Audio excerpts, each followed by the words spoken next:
Olá, bom dia a todos. Eu me chamo Leandro Favareto, participei do programa de iniciação científica e fui aluno voluntário. Faço engenharia química na UEM desde 2018, no campus de Maringá, e a minha orientadora foi a doutora Caliane Bastos Borba Costa. O título do meu trabalho é Análise de sensibilidade do gasto energético para destilação integrada do sistema propileno-propano frente a mudanças em variáveis de projeto e processo. Então, começando com uma contextualização do projeto, o polipropileno é uma matéria-prima extremamente relevante para a indústria química, por conta de ser precursora do polipropileno, que é um dos polímeros mais consumidos atualmente. Na maioria dos processos de produção do propileno, o mesmo é produzido em conjunto com o propano, e eles precisam ser separados. A operação unitária de escolha para essa separação, na maioria das aplicações industriais, é a coluna de destilação. Essa operação é muito cara devido a diversos fatores, e o principal fator que faz com que essa operação seja muito cara é a baixa volatilidade relativa dos compostos. E diversos estudos em configurações alternativas de processos estão presentes na literatura, mas ainda há uma carência de estudos sistemáticos na influência de variáveis de processo e projeto e o efeito dessas variáveis na redução do dispêndio energético, para fazer com que essa operação fique mais barata.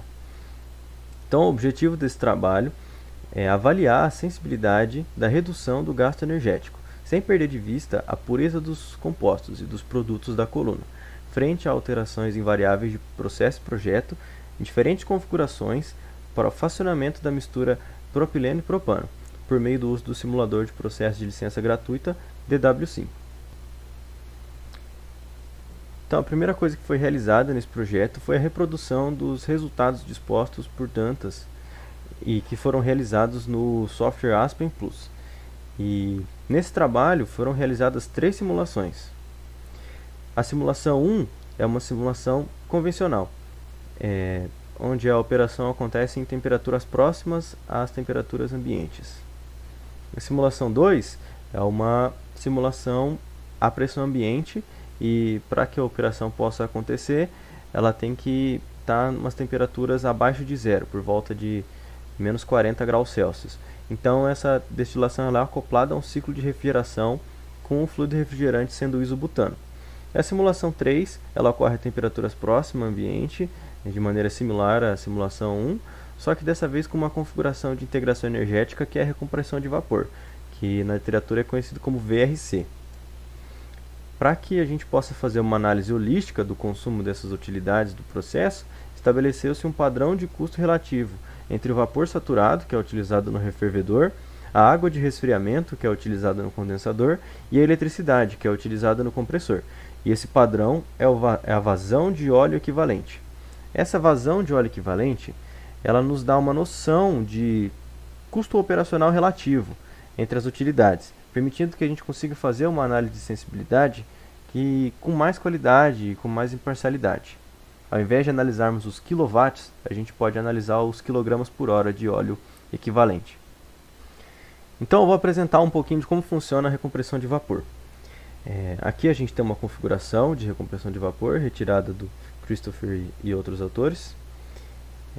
Então o vapor que sai aqui do topo da coluna, antes dele passar pelo condensador, ele é comprimido, para que ele possa ficar a uma temperatura mais alta do que a desse líquido que sai do fundo da coluna. Assim, eles podem trocar calor por meio de um trocador de calor. Assim, acontece a vaporização total desse líquido, para que possa haver um vapor refervido retornando à coluna. Assim, essa corrente é expandida em uma válvula e depois ela passa por um condensador, onde depois ela vai ser dividida no refluxo e na corrente de destilado. Então essa é a recompressão de vapor. Então os parâmetros que foram estudados na simulação 3, que tem recompressão de vapor, foram a variação de pressão no compressor, nesse compressor aqui, a pressão da alimentação, pressão dessa corrente aqui, o estágio da alimentação, então qual estágio que essa corrente está sendo alimentada, e o número de estágios da coluna.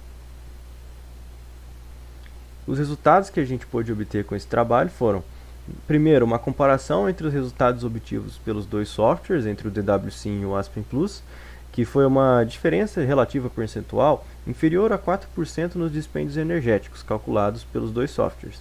E também a gente pôde observar uma diferença inferior a 0,4% nas frações molares dos produtos das colunas. Com relação às análises de sensibilidades que foram feitas na simulação 3, pôde-se perceber que a variação de pressão no compressor influencia apenas na vazão de óleo equivalente, e mais nenhuma outra variável do processo.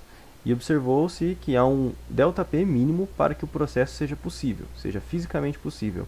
Isso acontece porque com compressões mais baixas, ou seja, com ΔP menores do que o ΔP mínimo, não há uma diferença de temperatura suficiente entre as duas colunas que entram no trocador de calor para que essa troca de calor seja capaz de vaporizar todo o líquido que deixa a base da coluna, prejudicando então a operação da coluna, porque vai ter líquido entrando numa parte que você espera que seja vapor. Com relação à pressão da alimentação, conforme essa pressão aumenta, a pureza de propileno e a vazão de óleo equivalente aumentam, e a gente percebe que a pureza de propano diminui. Um aumento de 28% na pressão da alimentação gerou um aumento de 0,001% na pureza de propileno e uma diminuição de 0,005% na pureza de propano. Com relação ao estágio da alimentação, observou-se que há um máximo na pureza de ambos os produtos, tanto quanto o produto de topo quanto o produto de fundo, quando o estágio da alimentação se localiza no estágio 61, e que não houve um efeito na vazão de óleo equivalente. É interessante destacar que esse estágio é diferente do estágio projetado, que é o 76. Essa alteração no estágio da alimentação foi capaz de aumentar as purezas dos produtos em 0,0042%, novamente reiterando o fato de que não há efeito na vazão de óleo equivalente.